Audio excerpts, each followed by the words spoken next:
마태복음 9장 35절 말씀부터 한번 보겠습니다. 마태복음 9장 35절 말씀 시작.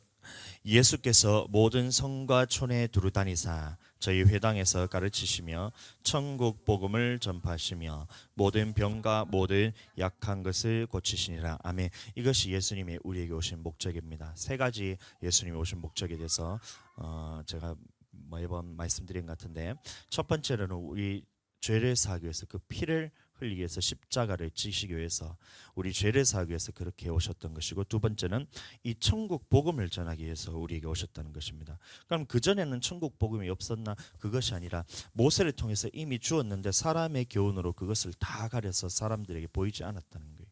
그래서 예수님이 오셔서 이 천국 복음에 대해서 다시 말씀하시면서 사람들에게 눈을 열어서 이것을 보여주시고 귀로 듣게 하시고 마음으로 깨닫게 하기 위해서 이 천국 복음을 전파하셨다는 것입니다. 그리고 세 번째는 이 천국 복음은 구약에 있었던 율법이 아니라 신약에서 예수님께서 완성시키신 율법을 천국 복음이라 그러는데, 이것을 우리 힘으로 지킬 수 없기 때문에 아버지께로 올라가면 내가 그 성령을 받아서 너희에게 보내주면 진리 가운데로 인도하시는 성령이 너희를 이 진리 가운데로 인도한다면 이 말씀을 하시고, 우리가 할 수 없는 그것을, 우리 육신이 연약하여 할 수 없는 그것을 하나님께서 하시게 하기 위해서 우리에게 성령을 보내주시는 이 사역에 대해서 하고 있다는 것입니다. 그러면 십자가 사건이 2000년 전에 이미 예수님께서 그것을 완성시키셨고, 예수님께서 천국 복음에 대해서도 이미 2000년 전에 오셔가지고 우리에게 말씀을 다 주셔서 성경으로 이렇게 우리가 기록이 다 되어 있는 것을 우리가 보고 있잖아요. 근데 한 가지 사역은 지금도 예수님이 계속해서 하고 계신 사역이 바로 이 믿는 자들에게 성령을 보내주시는 사역을 하고 있습니다. 아멘. 그래서 지금도 우리는 성령을 통해서 예수 그리스도를 주로 고백하는 것도 성령을 통해서 하는 것이고, 예수님의 말씀을 듣는 것도 성령을 통해서만 들을 수 있다. 이것이 하나님의 말씀입니다. 요한복음 3장 말씀 한번 보겠습니다. 34절. 하나님의 보내신 이는 하나님의 말씀을 하나니 이는 하나님이 성령을 한량 없이 주심이니라. 아멘. 그럼 오늘날도 하나님의 말씀이 선포될 때 말씀을 연구해서 선포하라는 말이 아니라 성령을 받은 사람이 바로 하나님의 말씀을 선포할 수 있다는 거예요. 그럼 성령 없이 말씀 선포하는 것은, 여러분들, 그것은 제대로 된 말씀이 선포되지 않습니다. 마찬가지로 성도들이 성령 없이 하나님의 말씀을 듣는다면 그 성령 없이 듣기 때문에 육신으로 들어야 되기 때문에, 그러면 구약에 있었던 바리새인들과 서기관들의 수준밖에 되지 않는 거예요. 그러면 그 바리새인들과 서기관들의 의는 구약에 있는 모든 율법들을 다 지켜 행할 수 있을지라도 신약에 와서는 예수님이 우리에게 완성시키신 율법에 대해서는 성령 없이는 그것을 할 수 있는 능력을 받은 사람이 아무도 없다는 것입니다. 그래서 우리는 이 성령 충만한 을 얻기 위해서 예수님이 보내주신 이 성령을 우리가 받았다면 날마다 기도함을 통해서 우리가 기름을 준비하고 또 말씀을 듣기 위해서 또 주님 앞에서 회개하는 것도 성령께서 하시는 것이고, 말씀대로 듣게 하시는 것도 성령이 하시는 것이고, 그것을 깨닫고 순종할 수 있게 하는 능력도 성령께서 하시는 것이고, 방금 이 말씀은 뭐냐면, 이 우리가 누군가에게 잡혀갈 때, 하나님 앞에서 핍박을 당하고 누군가에게 끌려갈 때, 그때 말할 것을 너희에게 주시는 이는 성령이시라 해서 우리가 말할 것을 미리 생각하지 마라. 하나님이 보내시는 이는 하나님의 말씀을 하나니, 이 말씀인 거예요. 그럼 우리는 핍박과 환난 가운데서도 주님의 말씀대로 끝까지 시인하면서 주님의 명령대로 순종할 수 있는 것은 내가 아니라 하나님의 능력으로만 가능하다는 것입니다. 이게 전체 성경입니다. 아멘. 예수님의 사역에 대해서 세 가지가, 여러분들은 그것을 잊으시면 안 됩니다. 3대 사역이라면 신학교에서는 어떻게 가르치냐? 가르치고 고치시고 전파하신다. 가르치는 건 뭐냐? 말씀을 가르치고, 고치는 건 뭐냐? 병을 고치고, 그럼 전파하는 건 뭐냐? 복음을 전파한다. 복음이 뭐냐? 예수님 믿는 거다. 예수님 믿는 거는 뭐냐? 복음이다. 복음이 뭐냐? 예수님 믿는. 이걸 3대 사역이라고 합니다. 저도 그렇게 배웠어요. 근데 그거를 보고 난 다음에 어이가 없어가지고 학생들하고 보면서, 학생들은 와 대단하다, 예수님의 3대 사역을 우리도 해야지 하면서 나가지고 그런 복음 전한다 하면서 예수님 믿으세요, 예수님 믿으세요, 이거를 많이 하면 사람들이 잘하는 줄 알아요. 여러분들, 하나님의 말씀은 그게 아니었어요. 선교를 한다고 나간다 하면 와 선교에 대한 꿈을 품으면 대단하네 한데, 아닙니다.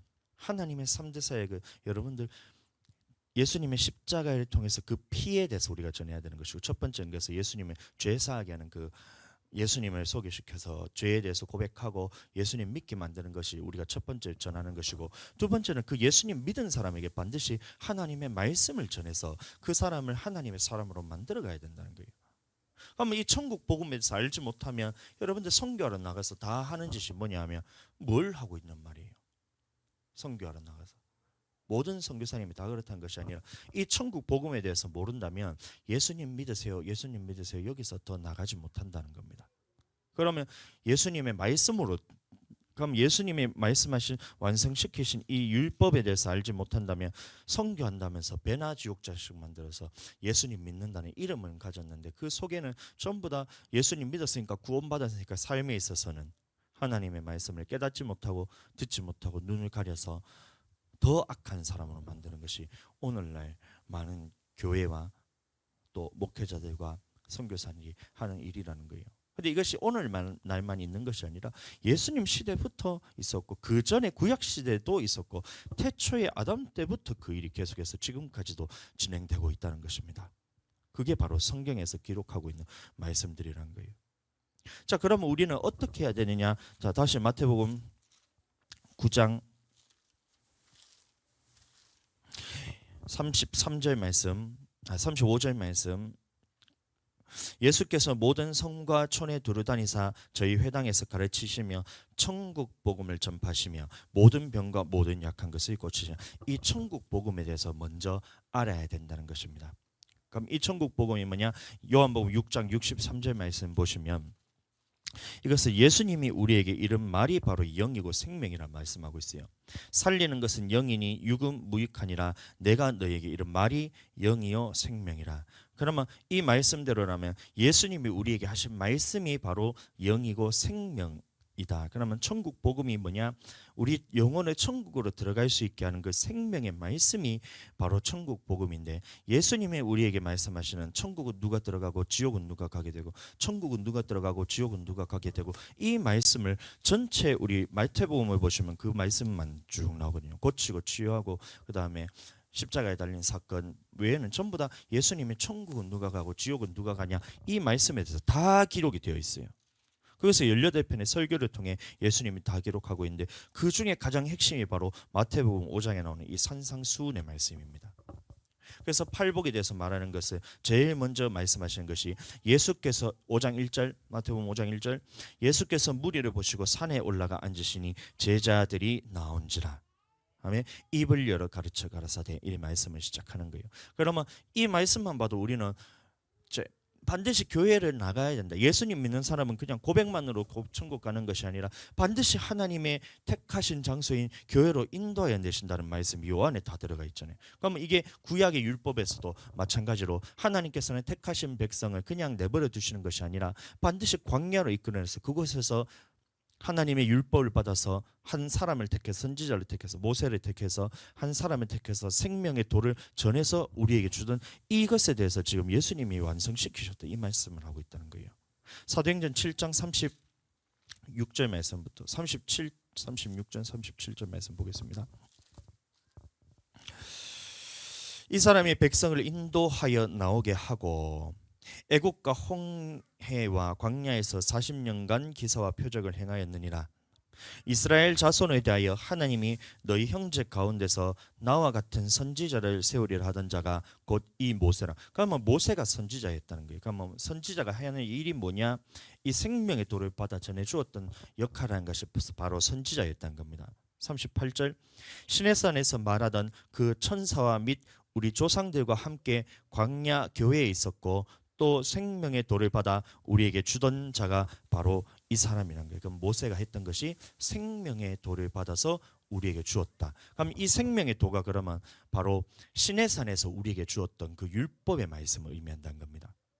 그러면 우리는 이 말씀을 보면 율법이 뭐냐? 율법이 뭐냐? 이걸로 우리가 말씀을 통해서 찾아야 된다는 거예요. 율법이 뭐냐? 우리를 생명으로 인도하는 것이 바로 율법이다, 이 말씀이잖아요. 생명의 도를 받아서 모세가 광야 교회에서 생명을 도를 받아서 우리에게 줬다. 그러면 모세가 받은 것이 생명의 도라 그러는데 모세가 무엇을 받았나를 출애굽기를 살펴보면 모세가 받은 것이 기록이 되어 있잖아요. 신명기 1장 5절 말씀입니다. 신명기 1장 5절 말씀. 모세가 요단 저편 모압 땅에서 이 율법 설명하기를 시작하였더라 이렇게 말하고 있어요. 그러면 모세가 이 율법에 대해서 이제 설명을 했다는 것입니다.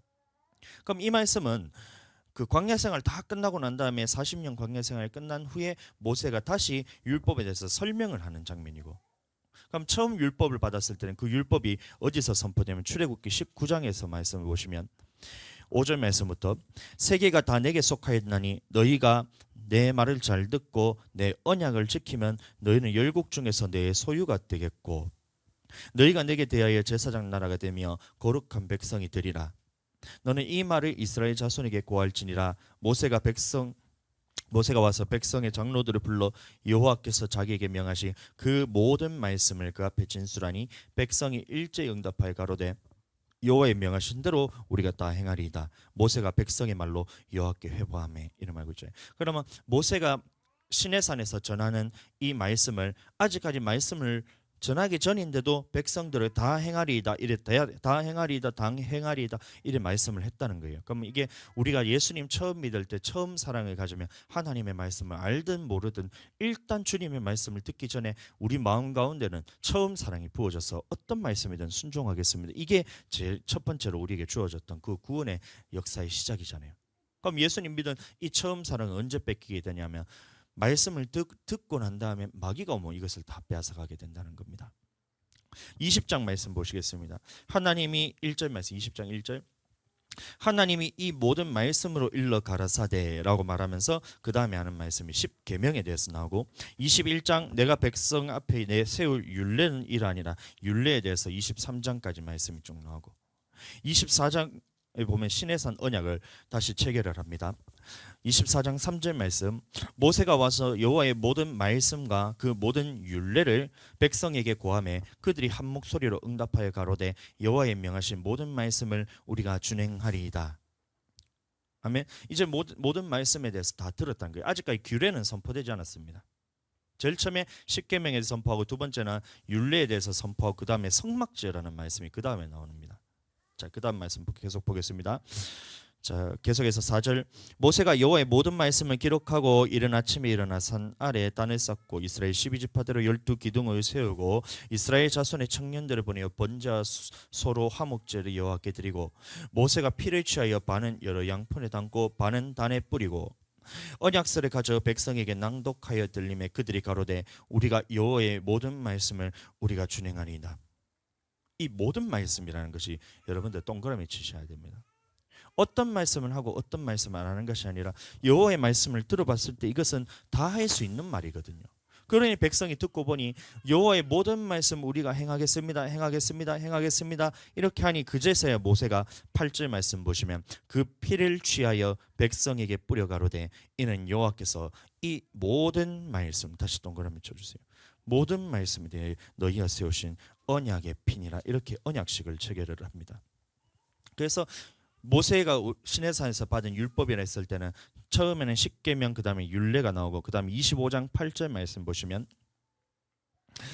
내가 그들 중에 그의 성소를 그들이 시켜 나를 위하여 짓되 성소가 나옵니다. 그럼 오늘날 성소는 솔로몬 때 성전으로 변했다가 예수님이 그것을 무너뜨리고 자기 육체를 다시 세워서 예수님의 몸된 육체를 가르쳐 교회란 말하고 있잖아요. 그럼 교회를 세우는 것이 그 다음에 나오는 말씀이고 그 다음 28장 1절 말씀부터 보면 너는 이스라엘 자손 중 내 형과 아론과 그 아들들 곧 나답과 아비우와 엘르아살 이다말을 그와 함께 내게로 나오게 하여 나를 섬기는 제사장 직분을 행하게 하되 내 형 아론 위하여 거룩한을 지어서 영화롭게 하고 아름답게 할지 제사장을 세우는 장면이 나옵니다. 아멘. 그럼 29장에 제사장 위임식을 하고 그 다음에 29장부터 1장까지는 성소를 어떻게 지으라라는 이 이제 설명서를 이제 쭉 해서 말씀을 하는 거예요. 설명서를 하고 난 다음에 32장 금송아지 사건 나오고 그 다음에 34장의 두 번째 돌판을 이제 하나님 모세가 깼으니까 그것을 새로 하나님께서 만들어 걔가 돌로 쪼개 만들고 35장 36장 쭉 가보시면 36장부터 이제 성막을 만들기를 실제로 이제 만들기 시작합니다. 아까 전에는 성막을 어떻게 만들라는 설명서를 했고 36장부터 모든 이제 성막을 짓기 시작하면서 40장까지 성막을 짓는 장면에 대해서 쭉 기록합니다. 한 여호와께서 명하신 대로 여호와께서 명하신 대로 여호와께서 어떻게 만들라 어떻게 만들라는 거 그대로 만들어 가지고 주님 앞에 딱 성막을 다 만들고 주님 앞에 봉헌을 할 때 마지막에 언약궤를 가져다가 지성소에 갔더니 그 안에 영광이 가득하고 성막에 충만해서 사람들이 회막에 들어가지 못하고 제사장들이 발라당 뒤집어져 가지고 그 앞에서 능히 서서 섬기지 못하였다. 이게 이제 전체적인 레위기 아니 출애굽기에 나왔던 전체 말씀인 거예요. 그러면 십계명과 율례와 성소 짓는 것과 제사장 만드는 것. 그 다음에 성막을 짓고 난 다음에 레위기에 보시면 이제 언약을 선포를 합니다. 레위기 1장 1절 여호와께서 회막에서 모세를 부르시고 그러면 이 회막을 만들고 난 다음에 모세를 불렀다는 거잖아요. 그러면 회막을 만들고 난 다음에 이제 모세를 불렀을 때 그때 그럼 순서가 십계명, 율례, 성막, 제사장 만들고 그때까지는 아직까지 죄에 대해서 지은 사람이 없으니까 그 다음에 만든 것이 이제 예물에 관한 법에 대해서 이제 선포를 하는 겁니다. 그래서 레위기 5장부터 보시면 번제 규례는 소제의 규례는 이러하니라 속죄제 규례는 속건제 규례는 화목제 규례는 이러하니라 쭉 말씀하시면서 37절 7장 37절 보시면 이는 번제와 소제와 속죄제와 속건제와 위임제와 화목제의 규례라 여호와께서 신의 광야에서 이스라엘 자손에게 그 예물을 여호와께 드리라 명하신 날에 신의 산에서 이같이 모세에게 명하셨더라. 이 예물에 관한 법을 딱 완성시키면서 전체적인 하나님의 틀이 다 완성이 된 거예요. 그럼 이 말씀을 뭐라 말하고 있냐면 생명의 도라고 말하고 있다는 거예요. 그러면 생명의 도라는 것은 창세 때부터 예수님이 다시 오실 때까지 이 말씀은 죽었다 깨어나도 변하지 않는다는 것이 하나님의 말씀입니다. 근데 오늘날 얼마나 많은 사람들이 이 모세를 통해서 주었던 이 생명의 도를 다 자기 마음대로 그것을 다 없애버리는지 몰라요. 그것을 뭘로 바꿨냐? 예수님 믿는 걸로 다 바꿨다면서 십계명도 자기 마음대로 다 받고 살인해도 지옥 천국 간다 그러고 간음해도 천국 간다 그러고 예수님 믿으면 간음해도 천국 간다 그러고 그걸로 다 바꿔놨다는 거예요. 오늘날 그걸 목회자들이 하고 신학자들이 다 만들었던 거예요. 믿는 사람들이 그걸 다 만들어놨던 거예요. 그러면 율례에 있어서도 하나님께서는 더 우리에게 완성시키신 게 구약에서는 너 이웃을 사랑하고 원수는 미워하라 했는데 하나님의 말씀에 그럼 이것을 완성시킨 것이 이웃도 사랑해야 되지만 원수까지도 사랑하는 것이 하나님의 말씀이고 또 완성시켜놨는데 그것을 다 없애버렸다는 거예요. 대신에 무엇을 갖다 놨냐 하면 할 수 있을 때는 하고 할 수 없을 때는 안 해도 된다는 걸로 다 바꿔놓은 거예요. 잘 기억하세요. 하나님의 말씀은 모든 말씀이라고 했습니다. 근데 이것을 오늘날 사람들이 어떻게 바꿔놨냐면 할 수 있을 때는 하고 못할 때는 안 해도 된다. 할 수 있는 형편이 되면 하고 못할 형편이면 안 해도 된다. 이걸로 다 바꿔놓은 거예요. 이게 사람의 계명이라는 거예요. 근데 여기서 여러분들 사람의 계명으로 하나님의 말씀을 보면 이 말씀이 보이는 말씀이 한 말씀이라도 있나 보세요. 살인해도 천국 간다는데 그러면 살인하지 말라는 하나님의 말씀이 보여 살인해도 천국 간다는 이 말이 사람의 계명이 내 안에 먼저 들어와 있으면 하나님이 살인하면 천국 간다는데 미워하는 것도 살인이라 하는데 아 그럼 미워해도 천국 가는구나 라고 이렇게 자기가 가라진지를 모르고 그게 사람들의 마음판에 다 심겨져 있다는 거예요. 그럼 마음속에 그런 것이 있으니 속에서 이런 것들이 있으니 그 속에 무엇이 있냐면 악한 생각들, 음란, 탐심, 살인, 미움 이런 모든 것들이 그 속에서 다 나오게 되어 있다는 겁니다. 그럼 그것들은 결국에는 하나님 나라를 유업으로 받지 못하는데 그럼 하나님의 말씀하시는 전체 메시지는 우리의 마음에 먼저 하나님 앞에 할례를 받고 마음의 중심에서부터 주님을 섬기고 마음의 중심에서부터 하나님의 명령을 순종하는 이것으로 하나님께서 완성시키셨다는 거예요. 그러니 이것을 인간의 힘으로 할 수 있느냐? 절대로 이게 불가능합니다. 그래서 예수님이 성령까지 보내주셔서 우리가 기도를 통해서 하면 기도를 해서 성령의 소욕이 내 안에서 강해지면 하나님의 것을 따라가지만 기도를 하지 않으면 육신의 소욕이 자꾸 강해지고 죄의 소욕과 불순종의 소욕이 자꾸 강해지면 이것을 선택함을 통해서 오늘날도 그러면 천국과 지옥은 믿는 자 안에서 이렇게 다 갈리게 된다는 거예요. 그럼 나는 어떻게 해야 되냐?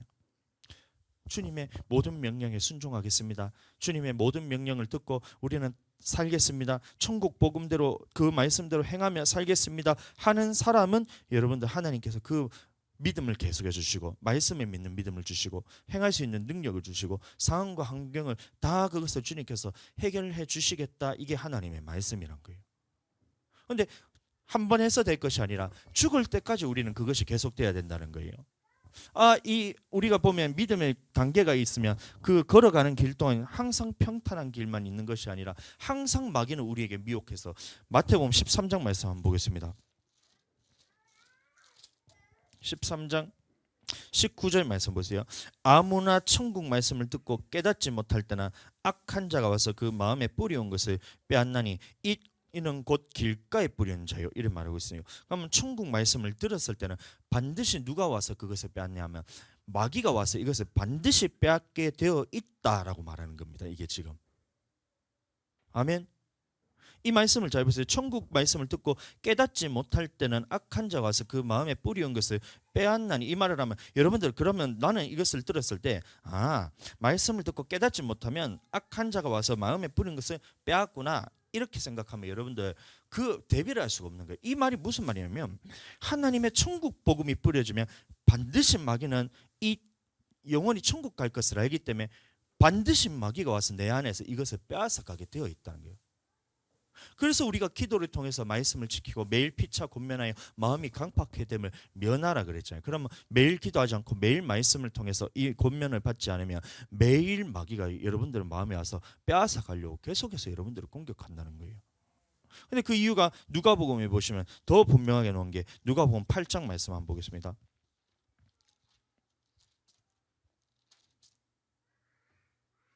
11절 말씀부터 보겠습니다. 이 비유는 이러하니라. 씨는 하나님의 말씀이요. 이게 천국의 복음이 이제 하나님의 말씀이죠. 예수님을 통해서 전해진. 그러면 어떻게 하면 천국 가고 어떻게 하면 지옥 간다는 이 말씀은 저는 아주 간단하게 그냥 단순하게 설명했습니다. 율법 지켜야 된다. 그러니까 모세를 통해서 율법을, 그것이 시내산에서 주었던 그 생명의 도기 때문에 그것이 기본 틀이고 예수님을 통해서 완성시키신 율법 지켜야 천국 간다, 그 계명 지켜야 천국 간다라고 제가 말씀을 드립니다. 이게 성경 전체 내용이거든요. 근데 이 말씀을 딱 듣자마자 그 다음에 12절 길가에 있다는 것은 말씀을 들은 자니라는 거예요. 그럼 안 들은 사람이 아니라 이것을 여러분들 매번 듣잖아요. 주일날 와서 듣고 수요일날 와서 듣고 금요일날도 여러분들 양육을 통해, 물론 이 천국 복음에 대해서 아직까지 그 말씀까지 단계로 나가지는 않았지만 듣고 토요일에 기도할 때 여러분들 듣잖아요. 들으면 그의 들은 것을 보고 마귀가 어떻게 하냐면 와서 그들로 믿어서 구원을 얻지 못하게 하려고 말씀을 그 마음에서 빼앗아가는 거예요. 반드시 마귀가 여러분들 공격하게 된다는 거예요. 그 싸움을 우리가 해야 된다는 거예요. 말씀을 들으면 들은 것으로 끝난 것이 아니라 이 말씀이 내게서 완전하게 내가 되기 전까지는 마귀가 계속해서 와서 그것을 빼앗기 위해서 길가밭처럼 여러분들 마귀가 항상 그 들은 사람에게 와서 마음에 있는 것을 빼앗아 간다는 거예요. 근데 그 이유가 구원을 얻지 못하게 하려고 마음을 뺏는 거예요. 그러면 이것을 지키기 위해서는 강한 자가 무장하고로 지켜야 되는데 내 육신으로서는 말씀을 듣고 지킬 수 있는 능력이 하나도 없다는 거예요. 그래서 기도해야 된다는 거예요. 매일 기도해야 그것이 매일 우리가 이길 수가 있는 겁니다. 근데 매일 기도하지 않으면 여러분들 어떨 때는 이기고 어떨 때는 지고 이렇게 되는 거예요. 여러분들 매일 기도해야 우리가 매일 말씀대로 살 수가 있잖아요. 근데 매일 기도하지 않으면 어떨 때는 하고 어떨 때는 못하는 삶이 됩니다. 그게 구약에서 말하는 것이 어떤 말씀은 지켜도 되고 어떤 말씀은 안 지켜도 되는 사람이 됐다는 거예요. 그럼 예수님 시대도 마찬가지로 예수님은 이렇게 해야 천국 간다, 율법에 대해서 완성시키러 왔다 하면서 이 말씀을 전했는데 그 당시에 예수님을 따르는 제자들조차도 그 말씀에 대해서 믿지 못하는 자가 있었고 그 말씀에 대해서 듣지 못하는 자가 있었고 예수님을 배반할 팔자가 있었고 그렇게 있었던 거예요. 오늘날은 그러면 예수님이 그렇게 전해도 가장 완벽하신 분이 하나님, 그분이 말씀을 전해도 그것을 빼앗아 가는데 제자들이 다 빼앗겨 버렸는데 하물며 이 부족한 종이 정하는데 그것을 안 뺏길 거라 생각하면 그거 여러분들 이상한 거 아니에요? 다시 예수님이 전했는데 제자 중에 12 중에 하나는 못 믿었습니다. 그게 도마잖아요. 안 그래요? 요한복음 6장 말씀 다시 보세요. 63절부터 보시면 말씀을 보시면 예수님이 말씀하시는 것이 살리는 것은 영이니 육은 무익하니라. 내가 너희에게 이른 말이 영이요 생명이라. 이 천국 복음이 바로 생명의 도라는 거잖아요. 그러나 너희 중에 믿지 아니하는 자들이 있느니라 했을 때 이 믿지 아니하는 자가 바로 도마잖아요. 도마가 믿지 못했잖아요. 그래서 예수님이 부활하셨을 때 너는 내 손에다가 손가락을 넣어보고 내 옆구리에다가 손을 넣어서 믿지 못하는 자가 아니라 믿는 자가 되라고 예수님이 말씀하셨잖아요. 예수님 처음부터 그걸 다 알았다는 거예요. 그러면 팔자가 누군지를 가룟 유다가 예수님을 팔자는 건 처음부터 예수님이 알고 있었다는 거예요. 근데 이것처럼 또 가라사대 이러함으로 전에 너희에게 말하기를 내 아버지께서 오게 하여 주시지 않으면 누구든지 내게 올 수 없다 하였노라 말씀하시면서 이에 제자 중에 많이 물러가고 다시 그와 함께 다니지 아니하더라. 그럼 예수님이 전했을 때도 제자 중에 다 물러가고 12제자가 남았었는데 그 중에 한 놈은 믿지 못하고 그 중에 한 놈은 예수님을 팔아프고 이러는데 그럼 하물며 능력 없는 제가 전하면 그것을 여러분들 다 붙어 있을 거라 생각하면 그 욕심이죠. 근데 이것을 누가 하냐? 하나님께서 그것을 하시겠다는 거예요. 아버지께서 내게 보내주시지 않으면 한 사람도 내게 올 수 없다는 것은 믿지 못하도록 그 사람을 보내는 것은 하나님이다. 그러면 그 중심에서 여러분들 마음의 중심에 나는 무엇을 가져야 되냐? 나는 예수님의 말이 영이고 생명이기 때문에 그 말씀을 따라서 내가 살겠습니다. 주님의 말씀이 영생의 말씀이 주님께만 있사오니 내가 누구에게로 가겠습니까? 이 마음을 여러분들 항상 품으셔야 된다는 거예요. 67절 예수께서 12제자에게 이르시되 너희도 가려느냐? 시몬 베드로가 대답하되 주여 영생의 말씀이 계심에 우리가 네게로 가오리까? 이거 여러분들 항상 마음에 품고 계셔야 된다는 거예요. 그럼 예수님이 하신 말씀이 영이고 생명이기 때문에 나는 이곳을 떠나서는 나는 살 수가 없다. 나는 이 교회를 떠나서는 하나님의 말씀을 내가 들을 수 없구나. 나는 지옥 가겠구나 하는 생각을 가진 사람은 주님께서 그 사람을 인도하여 드린다는 거예요. 근데 사람의 계명을 받고 예수님을 따르는데 영과 생명을 천국 가기 위해서 따르는 것이 아니라 이 땅에 살아가는 먹고 마시고 시집가고 장가가고 가족끼리 편하고 잘 지내고 직장생활 잘 되게 해달라고 사업장 잘 되게 하려고 이렇게 따라오는 사람들은 예수님이 그 마음의 중심을 똑바로 하신다는 거예요. 너는 떡을 먹고 배부르기 때문에 나를 따라오는구나. 이거는 말하는 겁니다. 그럼 나는 예수님을 따라가고 있느냐? 일단 예수님의 말씀을 따라가고 있느냐부터 알아야 돼요. 그 다음에 내게 질문한 것은 나는 예수님을 따라가는데 예수님의 말씀이 영이고 생명임을 깨달아서 그 말씀에 순종하기 위해서 내가 따라가느냐 아니면 내 먹고 살고 문제를 해결받기 위해서 내가 주님을 따라가느냐 돌아봤을 때 전자라면 주님께서 그 사람은 계속해서 생명길로 인도하고 계속해서 말씀을 열어주시고 말씀대로 행할 수 있는 능력과 힘을 주시고 상황과 환경을 먼저 열어주시고 그거 상황과 환경이 알리면 그것을 이겨낼 수 있는 힘까지 주셔서 환난과 핍박 가운데서도 주님을 따라갈 수 있는 주님의 말씀대로 순종할 수 있는 그것을 다 주신다는 게 하나님의 말씀이거든요. 아멘. 한 끗 차이입니다. 동전을 딱 던져서 앞이 나오나 뒷면이 나오나 한 끗 차이잖아요. 앞이냐 뒤냐는. 그것처럼 내 마음만 딱 돌이키면 주님께로 딱 돌이키면 주님이 내 마음에 할례를 베푸사 너를 하나님 앞에서 마음을 다하고 힘을 다하여 하나님을 사랑할 수 있는 마음을 너에게 주겠다. 근데 그 조건이 하나님께 내 모든 명령대로 순종하겠습니다라고 돌아오면 그렇게 하나님께서 해주겠다는 건데 이게 안 된다는 거예요. 이게 안 됐다는 거예요.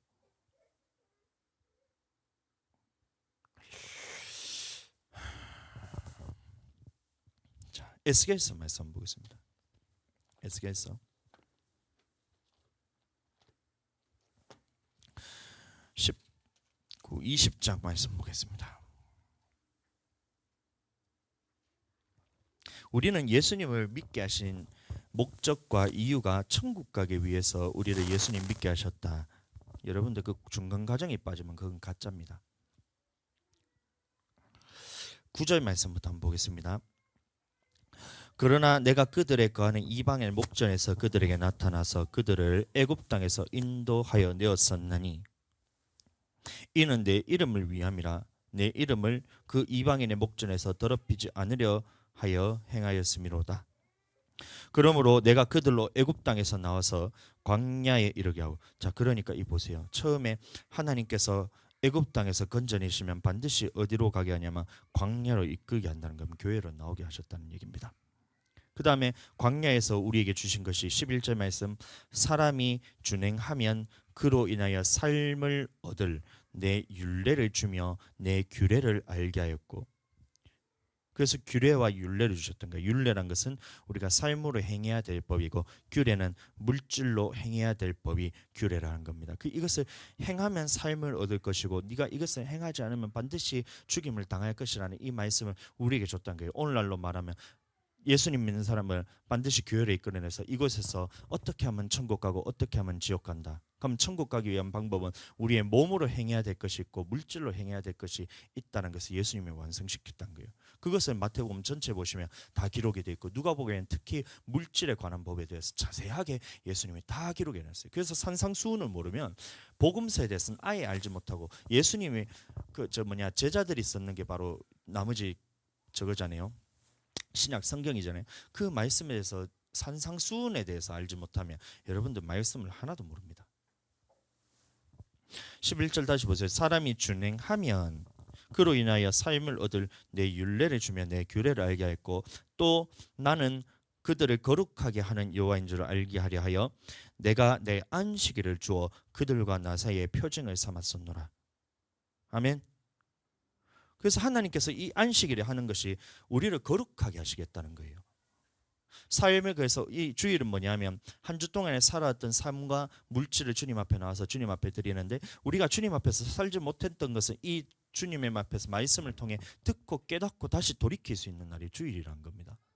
하면 살았는 삶은 주님 앞에 올렸을 때 주님이 영광 받으신 날이고 못 살았던 것은 여러분들 못 산다고 너를 쫓아내는 것이 아니라 그것은 말씀을 통해서 다시 깨닫고 우리 마음의 할례를 베푸사 하나님께서 다시 행할 수 있는 사람으로 만들게 하겠다. 이게 바로 안식에 대한 그겁니다. 그러면 이 말씀을 들었으면 안식일을 지키는 목적은 나를 거룩하게 위해서 주님의 말씀대로 다시 돌이키게 하기 위해서 내 마음의 할례를 베푸사 주님의 모든 명령대로 순종할 수 있게 하기 위해서 이 안식일을 주었는데 이것을 더럽혔다는 거예요. 사람들이.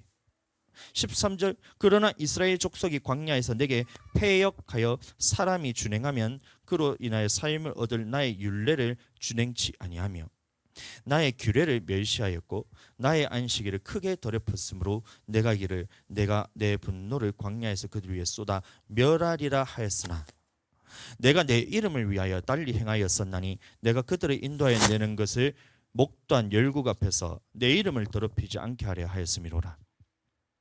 또 내가 광야에서 그들에게 맹사기를 내가 그들에게 허한 땅 곧 젖과 꿀을 흐르는 땅이요 모든 땅 중에 아름다운 곳으로 그들을 인도하여 드리지 아니하리라 한 것은 그들이 마음으로 우상을 쫓아 나의 규례를 업신여기며 나의 율례를 행치 아니하며 나의 안식일을 더럽혔습니다. 자, 그러니까 이 보세요. 이 이스라엘 백성들이 40년 동안 광야에서 하나님께만 예배를 드렸잖아요. 하나님께만 규례를 드렸고 하나님 앞에서만 율례를 행했는데 하나님이 말씀하실 때는 네가 나의 규례를 업신여겼다, 율례를 행하지 않았다, 안식일을 더럽혔다 말하고 있습니다. 근데 그 중심에 뭐가 있냐면 마음의 중심에서 그 우상을 쫓아 행했다는 거예요.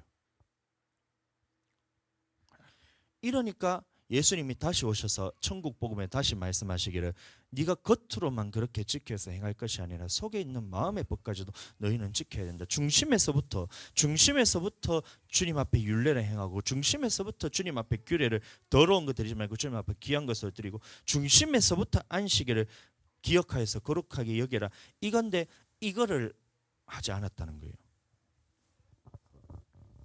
그래서 광야에서 멸하려고 했었는데 17절 말씀 보시면 그러나 내가 그들을 아껴보아 광야에서 멸하여 아주 없이 하지 아니하였노라. 그래서 1세대들은 다 멸망하고 여호수아 갈렙만 남겨놓고 2세대들을 남겨놨다는 겁니다.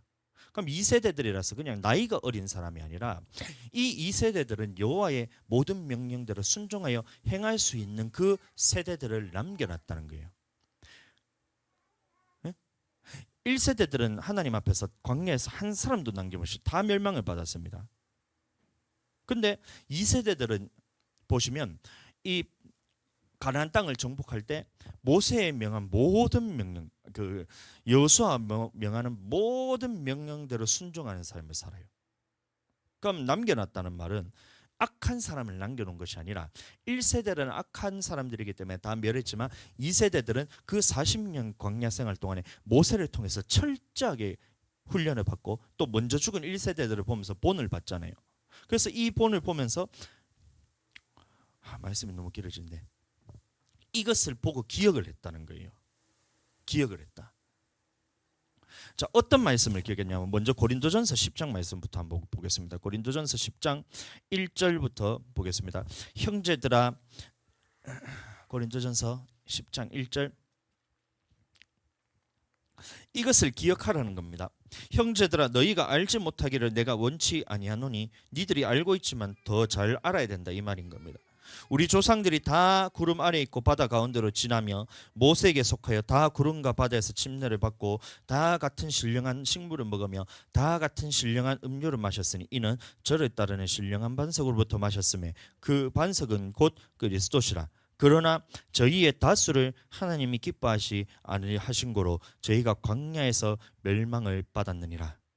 자, 그러면 이 말씀을 보시면 지금 신약 시대에 살고 있는 또 고린도 교회에 있었던 그 성도들에게 하는 말이기도 하지만 이렇게 살았던 이 1세대가 광야의 멸망을 받았던 것을 보고 6절 말씀 보시면 그런 일은 우리의 거울이 되어 우리로 하여금 저희가 악을 즐겨한 것 같이 즐겨하지 하는 자가 되지 않게 하려 함이니, 이 말씀이 있습니다. 그럼 이 말은 뭐냐면 지금 우리에게도 해당되고 고린도 교회에도 해당되지만 출애굽 2세대들은 이 1세대들이 멸망받은 그것을 보고 자기 마음에 하나님 앞에서 악을 즐겨하면 안 되는구나, 우상 숭배하면 안 되는구나, 간음하면 안 되는구나, 주를 시험하면 안 되는구나, 원망하면 안 되는구나, 이렇게 생각하면서 모든 명령에 다 순종을 했다는 거예요. 1세대들은 하나님의 살아계심을 나타냈습니다. 어떻게 나타냈냐면 하나님의 백성이라도 주님의 명령대로 살지 않으면 하나님께서 멸망시킨다 하면서 주님의 이름이 나타나는 거예요. 근데 2세대들은 어떻게 주님을 나타내냐면 주님의 모든 명령대로 행하면 가나안 땅을 정복할 수 있구나라는 이 하나님의 영광이 드러나게 됩니다.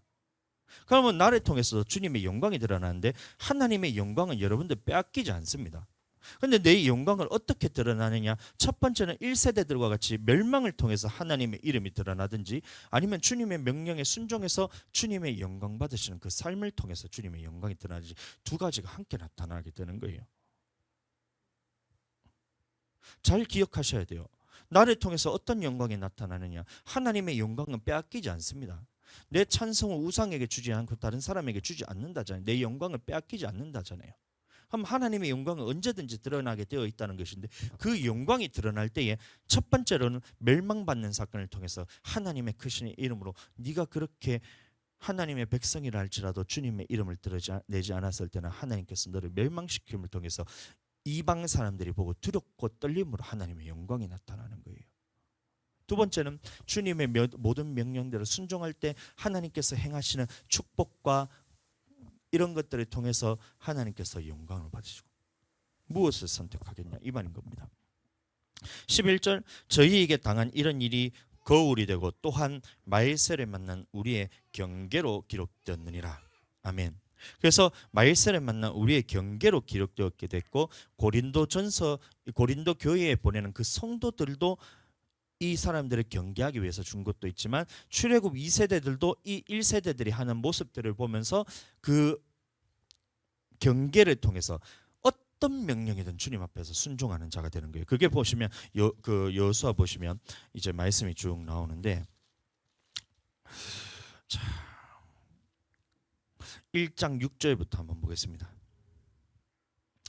마음을 강하게 하라, 담대해라. 너는 이 백성으로 내가 그 조상에게 맹세하여 주리라 한 땅을 얻게 하리라. 오직 너는 마음을 강하게 하고 극히 담대하여 나의 종 모세가 내게 명한 율법을 다 지켜 행하고 좌로나 우로나 치우치지 마라. 그리하면 어디로 가든지 형통하리니 이 율법을 내 입에서 떠나게 말게 하며 주야로 그것을 묵상하여 그 가운데 기록한 대로 다 지켜 행하라. 그리하면 내 길이 평탄하게 될 것이라. 내가 형통하리라. 이 말씀은 모세에게 준 것과 똑같이 여호수아에게 그대로 전합니다. 그래서 여호수아가 이 이스라엘 백성에게 율법에 대해서 다 선포를 합니다. 16절, 그들이 여호수아에게 대답하여 가로되 당신이 우리에게 명하신 것은 우리가 다 행할 것이요 당신이 우리를 보내시는 곳에는 우리가 가리이다. 우리는 범사에 모세를 청종한 것 같이 당신을 청종하려니와 오직 당신의 하나님 여호와께서 모세와 함께 계시던 것과 같이 당신과 함께 계시기를 원하나이다. 누구든지 당신의 명령을 거역하며 무릇 당신의 시키는 말씀을 청종치 아니하는 자는 그는 죽임을 당하리니 오직 당신의 마음을 강하게 하소서. 이 말씀을 한 겁니다. 그럼 이스라엘 백성들이 하나님의 말씀을 다 들었을 때 이 여호수아를 통해서 말씀하는 이 모든 명령을 다 지켜 행했다는 거예요. 그래서 첫 번째 성을 점령할 때 보면 이 여리고 성은 우리의 삶의 계명을 지킬 때 정보가 있을 수 있는 성이란 겁니다. 그래서 여리고 성을 점령하기 전에 제일 먼저 요단강에 들어갈 때 홍해 건널 때는 모세가 지팡이를 져서 갈랐잖아요. 근데 요단강을 들어갈 때는 홍해 지팡이를 걷는 것이 아니라 모세 지팡이라는 것이 아니라 언약궤를 맨 제사장이 먼저 들어가면 언약궤는 말씀이잖아요. 그럼 말씀을 가지고 딱 제사장이 발을 딛는 순간 요단강 물이 말라붙거든요. 말씀을 통해서 갔다는 겁니다. 그 다음에 그 전쟁하기 전에 여리고성을 전쟁하기 전에 길갈에서 할례를 받아라 하는데 여러분들 전쟁 중에 할례하라는 거 이거는 진짜 너 죽어라 이 얘기인데 그것을 이스라엘 백성들이 할례를 다 행하잖아요. 하나님의 백성 거룩함을 할례란 것은 육적인 것을 벗고 육적인 것을 벗고 영적인 것으로 살겠다 이 말이잖아요. 그러면 그것을 그대로 행하잖아요. 행함이 있었다는 거예요. 여리고성을 점령할 때. 그 다음에 6일 동안 네가 하루에 한 바퀴씩 돌고 7일째는 7바퀴를 도나 하잖아요. 근데 그때 말하지 말고 돌기만 해라. 그리고 마지막 날에 나팔을 길게 불어야 하는데 그것을 그대로 행합니다.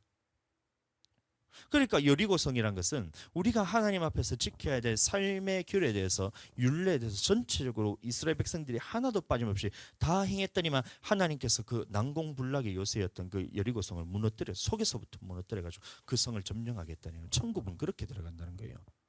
삶의 계명에 의해서 내 생각과 내 방법이 아니라 하나님의 말씀하시는 말씀에 순종함을 들어갑니다. 근데 두 번째 성을 만났는데 그게 아이성인데 아이성은 왜 아이성을 그것을 점령하지 못했냐면 그 여리고성을 점령하고 난 다음에 이 모든 것들을 하나님 앞에 다 바치라고 했거든요. 불태워버리게 했어요. 근데 그 중에서 아간이라는 놈이 그 탈취물 중에 욕심이 생겨서 그 물건을 감추어 뒀더니 하나님께서 이 아이성을 못 점령하게 버리잖아요. 그러면 두 번째 아이성이라는 것은 물질에 대해서 여러분들 그것을 하나님의 뜻대로 하지 않으면 하나님께서 그 약한 성을 그 여러분들 자 보세요. 7장 말씀 보겠습니다. 1절부터 보세요. 이스라엘 자손들이 바친 물건을 인하여 범죄했으므로 이는 유다 지파 세라의 증손 삽디의 손자 갈미 아들 아간이 바친 물건을 취하였습니다. 바친 물건을 취했던 거. 그럼 주님께 드려야 될 것을 지 것으로 취했다는 겁니다. 여호와께서 이스라엘 자손들에게 진노하시니라.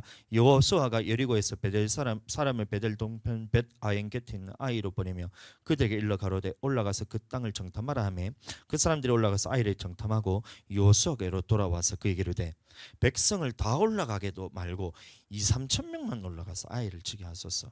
그들은 소순이 모든 백성을 그리로 보내어 수고롭게 마소서.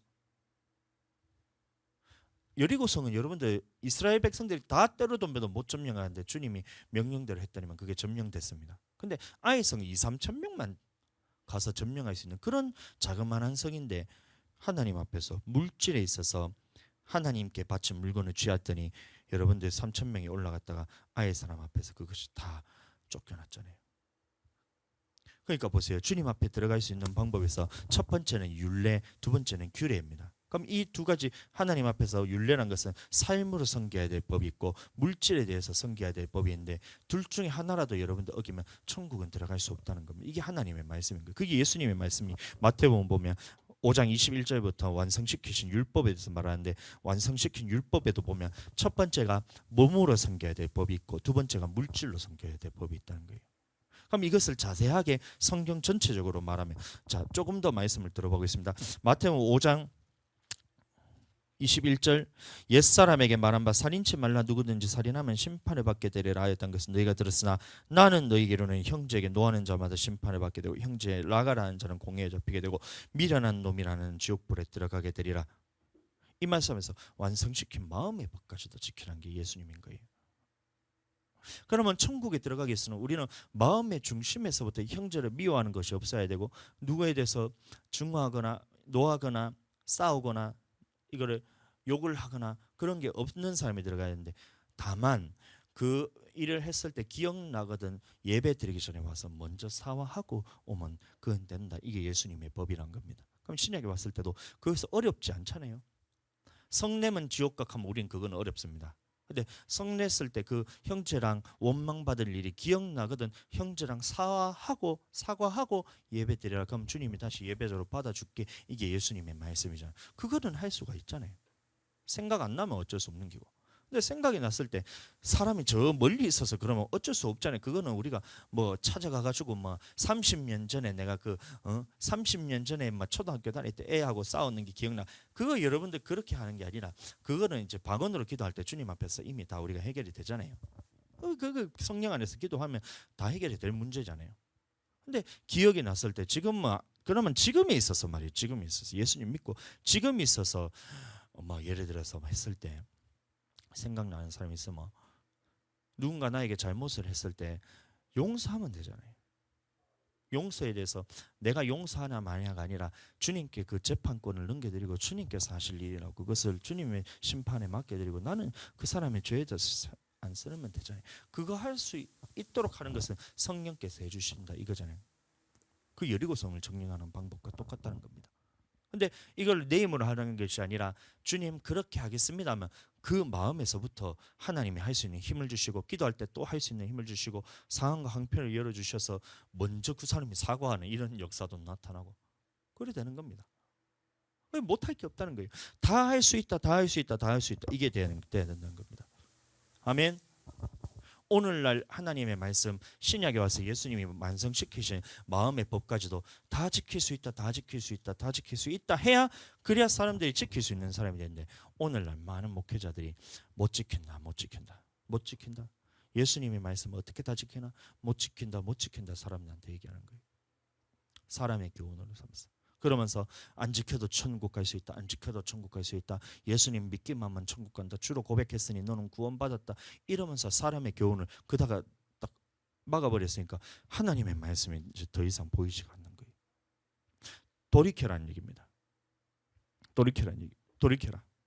아멘. 다시 에스겔서 말씀 가보겠습니다. 이 여러분들 사건을 보시면 하나님이 말씀하시기를 이스라엘 백성들이 그렇게 해서 광야에서 이런 율례를 행하지 않고 규례를 폐하고 안식일을 더럽혀서 주님 앞에서 멸망을 받았는데 그 멸망을 받았는 방법에 대해서 25절부터 기록이 됩니다. 또 내가 그들에게 선치 못한 율례와 능히 살게 하지 못할 규례를 주었다는 거예요. 하나님 앞에 규례에 대해서 율례에 대해서 안식일에 대해서 더럽히고 그것을 지키지 않으니 이것을 하나님께서 보시고 그 다음에 행했던 일이 그 사람에게 선치 못한 율례를 줬던 걸 사람의 계명으로서 가르쳐 버렸던 거예요. 그 다음에 살게 하지 못할 규례를 줬다는 겁니다. 이거를 누가 했다는 거예요? 25절 다시 읽어보세요. 시작. 또 내가 예수 하나님이잖아요. 하나님께서 이렇게 해버렸던 거예요. 그들이 장자를 다 화제로 드리는 그 예물로 내가 그들을 더럽혔으면 그들을 멸망케 하여 나를 여호와인 줄 알게 하려 하였습니다. 그래서 출애굽 1세대들이 멸망받았을 때 이방인들이 그것을 보고 하나님이 하나님이구나 그 영광을 돌리게 되었다는 거예요. 1세대들이 멸망시킴을 통해서 내가 그들에게 선치 못한 율례와 능히 살게 하지 못할 규례를 들었고 그들이 장제를 다 화제를 드린 그 예물로 내가 그들을 더럽혔으면 그들로 멸망하게 하여 나를 여호와인 줄 알게 하였습니다. 가슴이 아픈 얘기잖아요. 마음이 아픈 얘기잖아요. 1세대들이 다 이렇게 멸망을 받았대요. 그런데 하나님께서 그 일을 하셨고 이 일을 통해서 하나님이 여호와인 줄을 알게 하기 위해서 그 일을 나타내셨다는 겁니다. 그러나 하나님께서 광야에서 완전히 다 멸하진 않고 그 중에서 남겨놨다는 겁니다.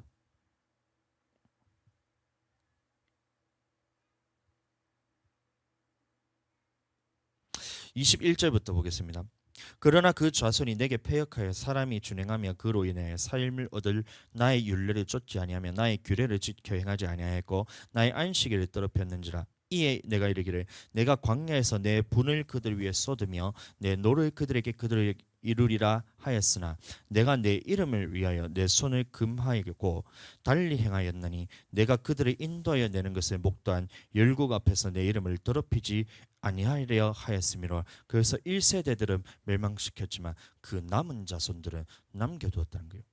2세대들을 남겨두어서 그 자손들을 하나님의 말씀에 온전히 순종할 수 있는 그 백성들을 남겨놔가지고 그 사람들로 가나안 땅을 정복하게 했다는 것입니다. 근데 중요한 것은 이거는 에스겔서 말씀이잖아요. 그럼 에스겔서 말씀은 지금 이스라엘 민족이 남유다가 멸망을 받은 그 시점입니다. 그러면 이 남유다가 멸망을 받은 그 시점에서 이 장로들이 와가지고 나라가 멸망을 받는데 하나님의 말씀을 우리에게 가르쳐 달라고 에스겔 선지자한테 와서 묻는 거예요. 20장 4절 말씀. 아니, 1절부터 다 보겠습니다. 제7년 5월 10일에 이스라엘 장로 두 사람이 여호와께 물으러 와서 내 앞에 앉으니 여호와의 말씀이 내게 임하여 가르치되 인자의 이스라엘 장로들에게 고하여 이르기를 주 여호와의 말씀이 너희가 내게 물으려고 왔느냐. 나 여호와가 말하노라 내가 내 삶을 두고 맹세하노니 너희가 내게 묻기를 용납지 아니하리라. 주님께서 응답 안 해주시겠다는 얘기입니다. 인자에 내가 그들을 국문하려느냐 내가 그들을 국문하려느냐 너는 그들로 그 열조의 가정한 일을 알게 하여 이르기를 주 여호와의 말씀에 옛날에 내가 이스라엘을 택하고 야곱의 집의 후예를 향하여 맹세하고 애굽 땅에서 그들에게 나타내 맹세하기를 이르기를 나는 여호와 너의 하나님이라 하였었노라. 그날에 내가 그들에게 맹세하기를 애굽 땅에서 인도하여 내서 그들을 위하여 찾아 두었던 땅 곧 젖과 꿀이 흐르는 땅이요 모든 땅 중에 아름다운 곳에 이르게 하리라 하고 또 그들에게 이르기를 너희는 눈을 드는 바 가증한 것을 각기 버리고 애굽의 우상들로 스스로 더럽히지 말라. 나는 여호와 너희 하나님이라 하였으나 그들이 패역하여 내 말을 즐겨 듣지 아니하고 그 눈을 드는 바 가증한 것을 각기 버리지 아니하여 애굽의 우상들을 떠나지 아니하였으므로 내 말하기를 내가 애굽 땅에서 나의 분을 그들을 위해 쏟으며 노를 그들에게 이루리라 하였었노라. 그러나 내가 그들의 거하는 이방의 목전에서 그들에게 나타나서 그들을 애굽 땅에 인도하여 내었었나니 이는 내 이름을 위함이라. 이 말하는 거예요. 하나님께서 다 멸망시켜 버렸는데 하나님의 이름에 의해서 이스라엘 1세대들은 다 명하고 2세대들은 남겨두어서 하나님의 이름을 위해서 남겨두어서 그 사람을 통해서 이스라엘 민족들이 율례와 규례를 행하고 하나님의 법대로 사니까 하나님이 그 땅을 다 정복해서 주셔서 그 축복을 누리겠다는 것을 하나님의 영광을 드러나게 하셨다는 겁니다. 근데 여호수아가 죽고 그 여호와의 목도한 일을 알았던 사람들은 그 하나님의 명령대로 했는데 여호수아와 그 당시에 여호와께서 행했던 일을 잊었던 사람은 그 일을 다 잊어버렸다는 거예요. 그게 여호수아 말씀을 쭉 보시면 이제 아까 전에 하다 제가 뒤로 넘어갔는데 여호수아 24장 31절 말씀 이스라엘이 여호수아 사는 날 동안과 여호수아 뒤에 생존한 장로들 곧 여호와께서 이스라엘을 위하여 행하신 모든 일을 아는 자와 사는 날 모든 일을 아는 자의 사는 날 동안 여호와를 섬겼더라. 이게 출애굽 2세대들과 그 자손 세대들입니다. 근데 이 여호수아가 죽고 난 다음에 어떻게 했나 보세요. 사사기 2장 7절 말씀부터 보겠습니다. 백성이 여호수아 사는 날 동안과 여호수아 뒤에 생존한 장로들 곧 여호와께서 이스라엘 위하여 행하신 모든 큰 일을 본 자의 사는 날 동안에 여호와를 섬겼더라. 자, 이게서 말하는 여호와의 행한 일이 뭐냐면 출애굽했던 것과 이 모세를 통해서 주었던 신년산에서 율법을 준 것과 광야에서 민수기 사건을 통해서 그 출애굽 1세대들을 멸망받은 이 사건에 대해서 기억한 사람은 여호와를 섬겼다는 거예요. 자, 그러면서 고린도전서에 말한 것이 너희가 홍해에서 다 침례를 받고 신령한 음식을 먹고 신령한 음료를 마셨는데 광야에서 멸망받았던 이 사건에서 너희가 기억하라는 겁니다. 그래서 오늘날도 다 똑같다는 거예요. 출애굽했던 사람들이 멸망을 받았고 지금 말씀이 가야 되는데 좀 자꾸 이러네. 출애굽했던 사람들이 멸망받았고 에스겔서도 마찬가지라는 거예요. 그때 멸망받았는 것처럼 너희도 그 마음의 중심에서 하나님의 말씀대로 섬기기를 거절하고 우상을 섬기면서 겉으로만 제사만 드리고 겉으로만 율법을 지키는 것처럼 하고 겉으로만 규례 드리는 것처럼 하니까 너희 나라를 멸망시킬 수밖에 없다. 이거를 선포하는 겁니다.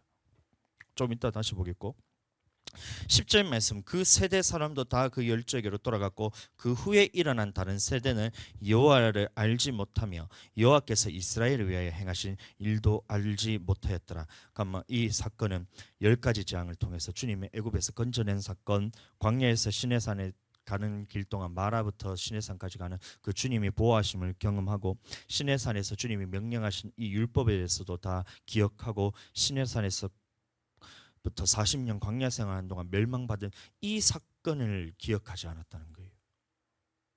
그랬더니만 이 사람들이 여호와의 목전에 악을 행하여 바알을 섬기며 하나님을 버리고 우상 숭배하면서 멸망받을 죄에서 사사기 시대는 멸망받았다가 이 주님 앞에 고통받았다가 부르짖으니 주님이 사사를 보내서 이게 계속해서 사이클로 반복되잖아요. 근데 끝까지 주님 앞에서 명령을 돌아오지 않자 하나님께서 이제 에스겔 선지자에게 다시 말하는 겁니다. 그게. 그래서 네가 이런 출애굽 시대에서 이렇게 하나님의 일을 경험했던 사람들이 그렇게 했음에도 불구하고 주님의 명령대로 순종하신 멸망받았던 이 사건을 보고도 너희도 지금 똑같이 행하고 있다는 거예요. 나의 율례를 쫓으며 나의 규례를 지키며 나의 안식일을 거룩하게 해서 그 마음의 중심에서부터 지켜야 되는데, 겉으로 율례 지키는 척하고 속으로 규례를 지키는 척을 하고 안식일을 지키는 척하고 다 겉으로는 다 행했는데 속에는 뭘 했냐면 마음으로는 우상을 쫓아서, 에스겔 20장 16절 말씀입니다. 에스겔 20장 16절, 그들이 겉으로는 그것을 다 했는데 마음으로는 우상을 쫓아서 규례를 행하지 않고, 마음으로는 주님의 율례를 행하지 않고, 마음으로는 안식일을 거룩하게 여기지 않고 더럽게 여겼다는 거예요. 그래서 이스라엘 나라를 멸망시켜버린 거예요. 아멘. 그러면서 하나님이 나라를 멸망시킬 때 말씀하신 것이 이사야서 6장 말씀 보시면 그루터기를 남겨놨다 이 말씀입니다. 6장 9절 말씀부터 한번 보겠습니다. 여호와께서 가라사대 가서 이 백성에게 이르기를 너희가 듣기는 들어도 깨닫지 못할 것이요 보기는 보아도 알지 못하리라 하여 이 백성의 마음으로 둔하게 하며 귀가 막히고 눈이 감기게 하라.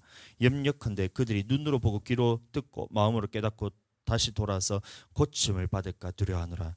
자, 이 말씀은 사람의 계명으로 교훈을 받기 때문에 말씀을 깨닫지 못하게 해주겠다는 겁니다. 그러면 이것을 언제까지 해주겠냐? 언제까지 하나님 사람들의 귀를 닫고 눈으로 보지 못하고 귀를 닫아버리고 머리로 깨닫지 못하도록 언제까지 하겠습니까?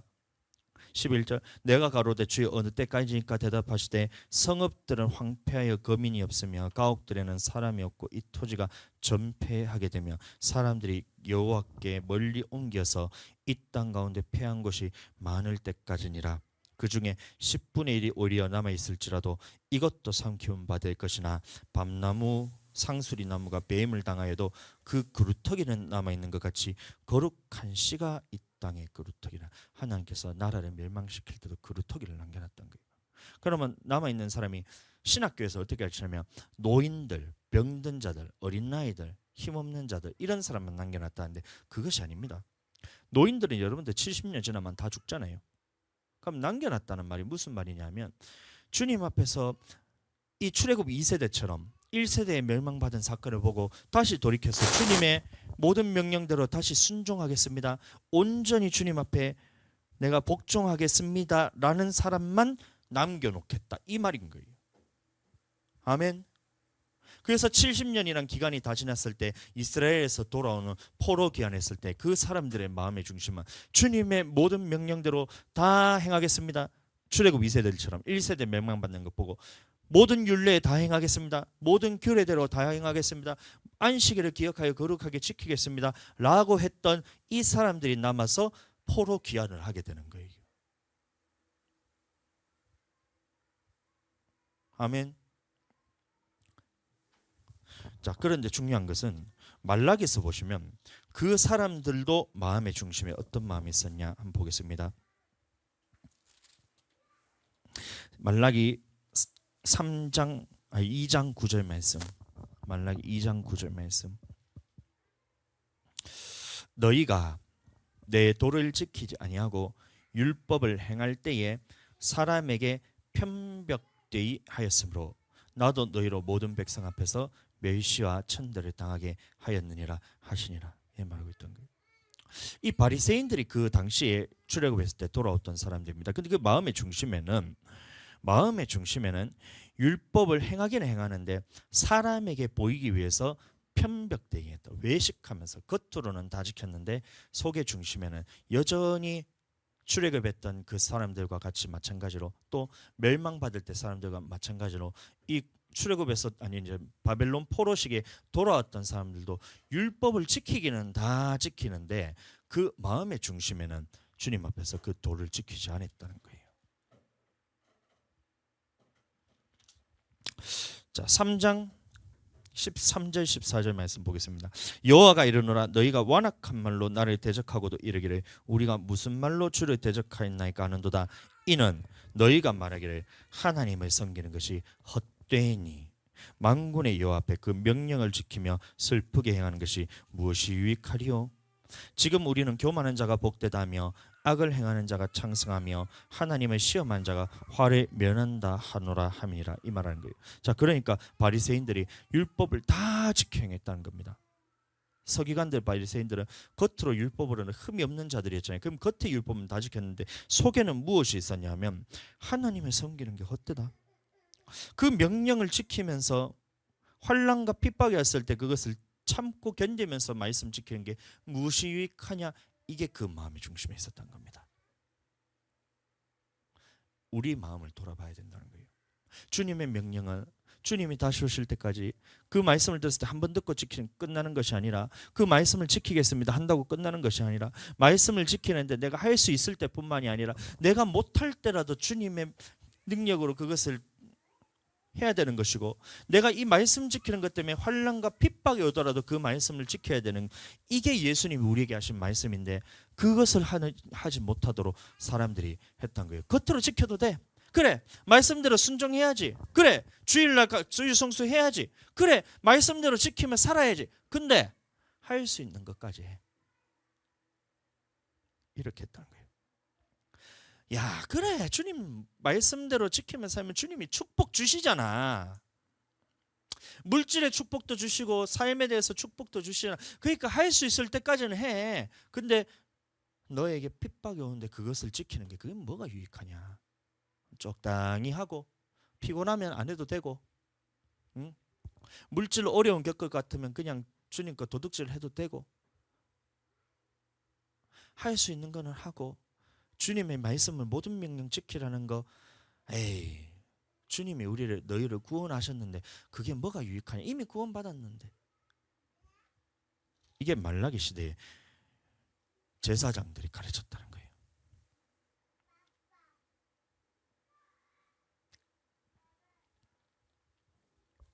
그러니 그 백성들은 하나님의 율례를 떠나고 주님의 법을 어기고 하나님의 말씀이 그때부터 400년 동안 하나님의 말씀을 안 주잖아요. 그래서 우리는 돌아가야 됩니다. 주님의 말씀은 핍박과 환난 가운데서도 지켜야 된다. 내게 어려움이 오더라도 지켜야 된다. 심지어는 목숨이 내가 왔다 갔다 하더라도 주님의 말씀대로 여호와께서 우리에게 명하신 그 율법대로 예수님이 우리에게 완성시키신 율법대로 내 목숨이 오더라도 그거는 지켜야 된다. 왔다 갔다 하더라도 내가 핍박과 환난을 당하더라도 내가 그 말씀 지켜야 된다. 내가 살면서 손해를 보고 조롱을 당하더라도 주님의 명령대로 살아야 된다. 그게 뭐냐면 하나님의 말씀을 영이고 생명으로 여기는 자들이고 주님의 말씀을 두렵고 떨림으로 받는 자들이잖아요. 근데 이 당시에 지금까지도 주님의 말씀을 두렵고 떨림으로 받는 사람이 없다는 거예요. 그래서 침례요한이 가장 먼저 와서 했던 말씀이 마태복음 3장 말씀이잖아요. 7절 요한이 많은 바리새인들과 사두개인들이 침례 베푸는데 오는 것을 보고 이르되 독사의 자식들아 누가 너희를 가르쳐 임박한 진노를 피하라 하더냐. 여기서 말씀 보시면 누가 너희를 가르쳐 임박한 진노를 피하라 하더냐. 그러므로 회개에 합당한 열매를 맺고 속으로 아브라함이 우리 조상이라고 생각지 마라. 네 구원받는다 생각지 마라. 너도 지금 멸할 수 있다 이거잖아요. 네가 예수님 믿는다고 그렇게 까불까불거리면서 구원받았다고 까불지 마라. 예수님 믿는 너도 주님 앞에서 멸망받을 수 있다. 이걸 전했다는 겁니다. 그럼 어떤 사람이 멸망을 받느냐? 그럼 말라기서에서 연결해서 보시면 주님의 말씀대로 순종 안 하는 사람이 아닙니다. 모든 율법을 다 지켜 행하는데 편벽대행하고 그 마음의 중심에는 우리가 말씀을 지킬 수 있을 때는 지키지만 내가 그것 때문에 손해보고 조롱당하고 핍박당하고 혼란당할 때는 안 지켜도 된다, 이 말했던 게 뭐냐면 바리새인들과 사두개인인 거예요. 대신에 사람의 교훈을 집어넣고, 그러니까 회개에 합당한 열매를 맺고, 그 말은 다시 말하면 예수님이 완성시키신 율법대로 다 지켜 모든 명령을 지켜 행했습니다, 이걸로 다시 돌아오라는 거예요. 그 모든 명령을 지키는데 할 수 있는 명령만 지키는 것이 아니라 내가 할 수 없는 명령이라도 하나님이 하시면 된다라는 이 믿음으로 돌아서 어떠한 명령이든 어떠한 상황이든 어떠한 핍박과 환란이 오더라도 주님의 말씀대로 살겠습니다라는 이 말씀으로 돌아오라는 거예요.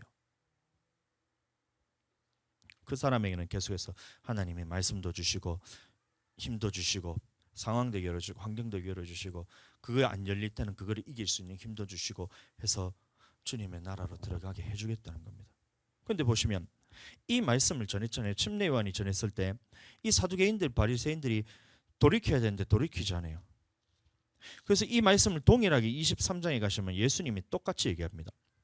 23장 1절, 이에 예수께서 무리와 제자들에게 말씀하여 가라사대 서기관과 바리새인들이 모세의 자리에 앉았으니, 모세 자리라는 것은 말씀을 가르치는 자리입니다. 오늘날 목회자들입니다. 근데 13절, 화했을 진저 외식하는 서기관들과 바리새인들이여 너희는 천국 문을 사람들 앞에서 닫고 너희도 들어가지 않고 들어가려 하는 자도 들어가게 못하게 하는도다. 화했을 진저 외식하는 서기관과 바리새인들이여 너희는 교인 하나를 얻기 위하여 바다와 육지를 두루 다니다가 생기면 너희보다 배나 지옥 자식이 되게 하는도다. 주님의 명령 안 지켜도 된다 하고 예수님의 말씀을 안 지켜도 된다 하고 생명의 도를 지킬 수 있을 때는 지키고 못 지킬 때는 안 지켜도 된다 하고 조롱과 핍박이 있을 때도 지켜라 하는데 그것 때문에 나라까지 멸망을 받았는데 그거 안 지켜도 된다 하고 환난과 핍박이 오더라도 그거를 지켜야 된다고 얘기를 해야 되는 게 제사장인데 그거를 안 해도 된다라고 그거를 가르친 게 서기관과 바리새인들이잖아요. 근데 3년 전에 침례요한이 했는데 그걸 말했는데도 그거를 깨닫지 못하자 33절에 보시면 이제 예수님이 너에게 선포를 하는 겁니다. 뱀들아 독사의 새끼들아 너희가 어떻게 지옥을 판결에 피하겠느냐, 못 피하게 됐다는 거예요. 3년을 가르쳤다는 거예요. 예레미야에서를 보시면 나라가 멸망받으니까 이 말씀을 아까 에스겔에 말했던 것처럼 네가 율례와 규례와 안식일을 더럽히는 것을 거기서 돌이켜서 마음에서부터 율례 지키고 규례를 정확하게 지키고 주님의 안식일을 거룩하게 지켜라는 이 말씀 23년을 전했다 그랬어요. 예레미야가 얼마나 그 주님 앞에서 피 끓는 심정으로 나라가 멸망한다는 하나님의 음성을 듣고 23년을 쉬지 않고 돌아와라, 네 마음의 중심에서 율례 지키고 마음의 중심에서부터 주님 앞에 정확한 규례 드리고 마음의 중심에서부터 안식일을 기억해서 거룩하게 지켜라, 이 말씀을 23년을 했는데 그 말씀을 깨닫지 못하니까 결국에는 나라가 멸망을 받았다는 거예요. 예수님이 오시기 전에 침례요한이 전했는데 3년을 전했습니다. 3년 동안 그 말을 듣는데 깨닫지 못했어요. 예수님 오셔서 전했을 때 예수님을 잡아 죽여버렸어요. 그러면 이 말씀이 언제부터 되냐면 모세부터 선지자들이 늘 했던 말이 바로 이 말이라는 거예요. 모세와 선지자들이 항상 했던 말이, 자 사도행전 말씀 이 말씀만 보고 마치겠습니다. 7장. 이 선지자들이 전했던 말은 다른 게 아닙니다. 율법에 대해서 지키고 가르치라, 그거는 기본이지만 그보다 더 먼저 전했던 것이 뭐냐면 주님의 명령에 있어서 환난과 핍박이 오더라도 네가 어려운 상황이 오더라도 마음의 중심에서부터 주님의 모든 명령으로 행해라, 이 말을 하고 있습니다. 근데 그걸 안 지켰다는 거예요. 51절 7장 51절, 목이 걷고 마음과 귀에 할례를 받지 못한 사람들아 너희가 항상 성령의 것을 너희 조상과 같이 너희도 하는도다. 너희 조상들은 선지자 중에 누구를 핍박하지 아니하였느냐. 이게 바로 선지자가 전했던 거예요. 네가 율법 지켜야 된다, 이 말을 전하는 것도 있지만 네가 어려운 상황에도 핍박과 환난이 오더라도 지켜야 된다. 네가 물질 어려움을 겪더라도 규례 지켜야 된다. 네가 삶에서 조롱을 받고 네가 못할 상황이 오더라도 낮추어 시험하실 때잖아요. 그때 그 말씀을 지켜야 된다. 이 선지자들이 했던 그 말을 했을 때 전부 다 핍박했다는 거예요. 누가 핍박했다는 거예요? 바리새인들과 서기관들 같이 예수님을 믿는 사람들이, 하나님을 믿는 사람, 이스라엘 백성들이 핍박하고 죽였다는 겁니다. 의인이 오시리라 예고한 자들을 저희가 죽였고 이제 너희는 그 의인을 잡아준 자요 살인한 자가 되나니 너희가 천사에 전하는 율법을 받고도 지키지 아니하였도다 말하는 겁니다. 마음의 중심에서부터 지켜야 된다 이 말하고 있고. 죄송합니다. 한 말씀만 더 보겠습니다. 마태복음 23장 말씀입니다. 23장 아까 33절 말씀부터 보면 계속해서 그냥 읽었으면 됐는데 괜히 딴 데 가붙네요. 뱀들아 독사의 새끼들아 너희가 어떻게 지옥 판결을 피하겠느냐? 그러므로 내가 너희에게 선지자들과 지혜 있는 자들과 서기관들을 보내매 너희가 그 중에서는 더러는 죽이고 십자가에 못 박고 그 중에 더러는 너희 회당에서 채찍질하고 이 동네에서 저 동네로 구박하리라. 그러므로 의인 아벨의 피부터 성전과 제단 사이에서 너희가 죽인 바가랴의 아들 사가랴의 피까지 땅 위에서 흘린 의로운 피가 다 바라게합니다. 바라게합니다. 죄송합니다. 의로운 피가 다 너희에게로 돌아가리라 이 말씀하고 있습니다. 그러면 의인 아벨이라 했다는 이 말씀을 보시면 자 가인과 아벨의 제사부터 들어갑니다. 그러면 아벨은 그 삶에 있어서 의로운 삶을 살았고 재물에 있어서도 주님 앞에서 더 나은 예물을 드림으로 주님 앞에 증거를 받아댔을 때 이 의인 아벨이 가인에게 했던 것은 뭐냐면 형님 그렇게 살면 안 됩니다. 삶에 있어서 그렇게 살면 안 됩니다. 물질에서 더러운 것 드리면 안 됩니다. 라고 했던 이 선지자의 역할을 아벨이 감당했던 거예요. 그럼 오늘날 우리도 마찬가지로 삶에 있어서 거룩한 삶을 살아야 됩니다. 물질에 있어서 더러운 것 드리면 안 됩니다. 안식에 의해서 기억하여 거룩하게 지켜야 됩니다. 이 선지자를 말하는 거예요. 이게 아벨 때부터 저기 누구냐 바라기아의 아들 사가랴의 피까지 전부 다 선지자들은 그 얘기를 했다는 겁니다. 규례에 대해서 잘 드려라. 예물에 있어서 잘 드려라. 삶에 있어서 그것을 드려야 된다. 물질에서 더러운 것 드리면 안 된다. 주님 앞에서 기억하여서 안식일을 기억하여 거룩하게 지켜라. 이 얘기를 아벨 때부터 예수님이 올 때까지 다 그렇게 했다는 거예요. 그럼 앞으로도 그럼 주의 종을 통해서 삶에 있어서 물질에 있어서 안식에 있어서 기억하여 거룩하게 주님 앞에 지켜야 된다. 이 얘기를 할 때 받지 않는 사람들은 저를 공격하게 된다는 겁니다. 여러분들도 마찬가지예요. 말씀을 들었을 때 아멘 하면 여러분들의 생명을 얻고 천국 가지만 이 말씀을 줬을 때 받지 않으면 그 말씀을 가인이 아벨을 죽였던 것처럼 바라가의 아들 사가랴를 그 대제사장들 제사장들이 죽였던 것처럼 믿는 사람들에게 공격을 받게 된다. 그래도 그 말씀을 전해야 된다 이겁니다. 아멘. 그렇게 끝까지 주님 앞에서 살아가게 되기를 축복합니다.